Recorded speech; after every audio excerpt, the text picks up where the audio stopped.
நான் ஃபாலோ பண்ற vloggers, நான் ஃபாலோ பண்ற ஆக்டர்ஸ், ஆக்ட்ரஸ், செலிபிரிட்டிஸ், அதுக்கப்புறம் வந்து ஆர்ஜே, விஜே எல்லாருமே சிஜேபி ப்ரொடெஸ்டுக்கு ஆதரவா நிக்கிறாங்களே. ஆனா சிஜேபி ப்ரொடெஸ்ட்ல கலவரம் நடந்திருக்கு, யாருமே அதை பத்தி பேச மாட்டாங்களே. இன்ஸ்டாகிராம் போகவே கடுப்பா இருக்கே அப்படின்னு நினைக்கக்கூடியவர்களுக்கு தான் இந்த பதிவு. தொடர்ந்து பாருங்க. சிஜேபி ப்ரொடெஸ்ட் போலீஸ்காரங்க பயங்கரமான அடக்குமுறை பண்றாங்க, மாணவர்கள் எல்லாம் வந்து போட்டு நசுக்குறாங்க, பொசுக்குறாங்க அப்படின்னு நிறைய நானே நேத்து 1-2 சினிமா நடிகர்கள் எல்லாம் போடுறது பார்த்தேன். நிறைய பேர் போட்டுருக்காங்க. சோ இதுக்கு பின்னாடி இருக்கக்கூடிய மைண்ட் செட் என்ன அப்படிங்கறத நம்ம இந்த வீடியோல பார்ப்போம்.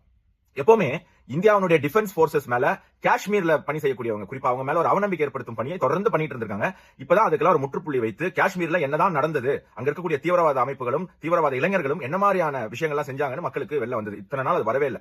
ஆனா நம்ம ராணுவத்துக்கு எதிராக அந்த மாதிரி ஒரு ப்ரொபகண்டா பண்ணது யாரு அப்படின்னா வெளிநாட்டு சக்திகள், குறிப்பா சைனா, யூஎஸ் 2 பேருமே இந்த வேலையை செஞ்சிருக்காங்க. அதை ஷேர் பண்றவங்க அவங்களுடைய கைக்கூலிகளானா இல்ல. இந்த நடிகர்களா இருக்காங்களா, இவங்க எல்லாம் வெளிநாட்டு சக்திகளுடைய கைக்கூலிகளா, இல்லாட்டி சோஷியல் மீடியா இன்ஃப்ளூயன்சர்ஸ் சிஜேபி ப்ரொடெஸ்டுக்கு ஆதரவா பேசுறவங்க எல்லாருமே பணம் வாங்கிட்டு பேசுறாங்களா? இல்ல.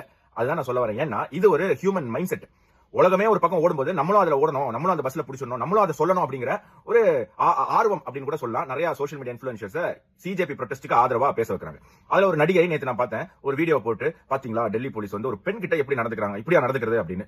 அது உண்மையா இருந்தா தப்பு, அந்த அதிகாரி வந்து நிச்சயமா தண்டிக்கப்படணும் அப்படிங்கிறது எனக்கு மாற்று கருத்து. ஆனா அந்த நடிகை கிட்ட நான் ஒன்னு கேட்டுக்கிறேன், நான் இப்போ ஒரு வீடியோ போடுறேன், அந்த வீடியோ சிஜேபி ப்ரொடெஸ்ட்ல நடந்ததுதான், அதை நீங்க ஷேர் பண்ணுவீங்களா மேடம்?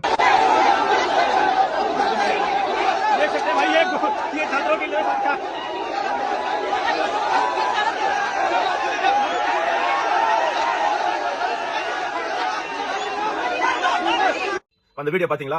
அதுல ஒரு பெண் ரிப்போர்ட்டரை சிஜேபி ப்ரொடெஸ்ட்ல இருக்கிற பொறுக்கி நாய்ங்க எப்படி ஹேண்டில் பண்றாங்க. உங்க வீட்டுல இருக்கிற பொண்ணும் தங்கச்சி, உன்னுடைய அக்கா, உன்னுடைய அம்மா, உன்னுடைய பொண்டாட்டிக்கு இப்படி நடந்தா, உன்னுடைய பொண்ணுக்கு இப்படி நடந்தா நீ இதை பத்தி பேசாம இருப்பியா?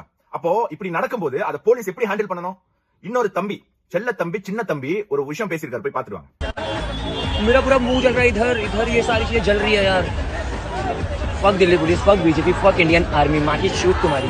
फक बीजेपीயோட நீ நிப்பாட்டி இருந்தனா பரவாயில்ல. நீ யாரா நீ ஃபக் இந்தியன் ஆர்மின்னு சொல்றதுக்கு? முதல்ல அங்க இருக்கிறவன் இந்தியன் ஆர்மியா இல்ல டெல்லி போலீஸானே உனக்கு தெரியலடா தற்குறி. இந்தியன் ஆர்மி எல்லாம் இதுக்கெல்லாம் வர மாட்டாங்க, இந்த போராட்டத்துக்கு எல்லாம் நடிக்கிறதுக்கு. நீ எல்லாம் ஒரு ஆளு நடிக்கிறது இந்தியன் ஆர்மி வந்து பார்டர்ல இருந்து கிளம்பி வருவாங்களா? ராஷ்டிரிய ரைபிள்ஸ் வருவாங்களா துப்பாக்கி எடுத்துட்டு? தொடப்ப கட்ட போதும் ஒன்னெல்லாம் அடிக்கிறதுக்கு.